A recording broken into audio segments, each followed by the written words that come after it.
そ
うだと思う。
麺もあるけ。マジか。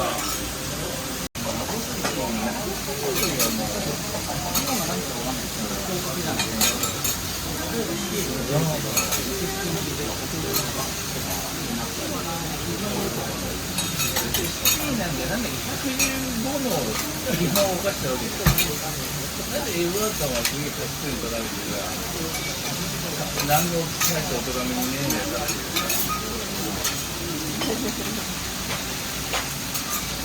俺いつも英会話やっていい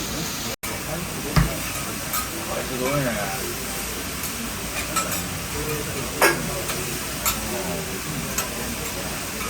どうなんだろうね。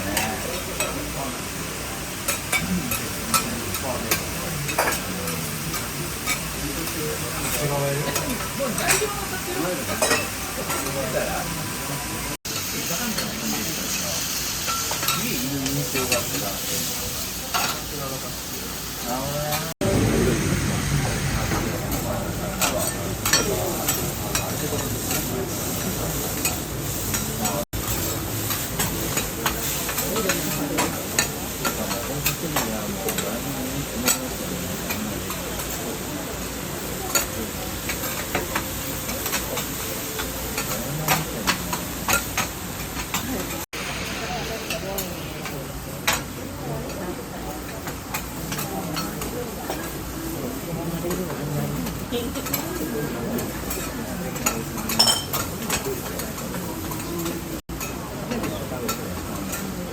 これは強さのね。一番2メーターです。いらっしゃいませ。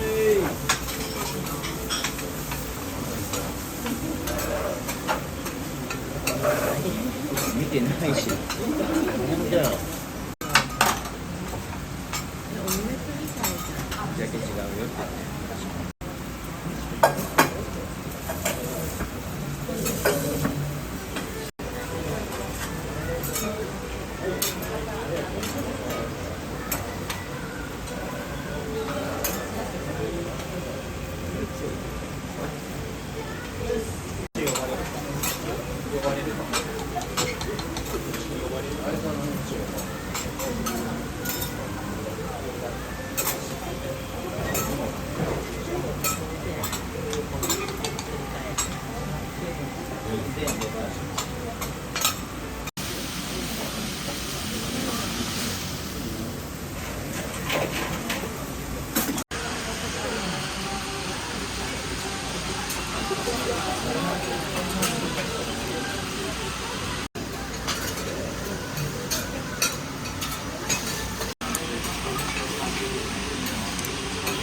プラスワンで頼んだよ。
はいよ。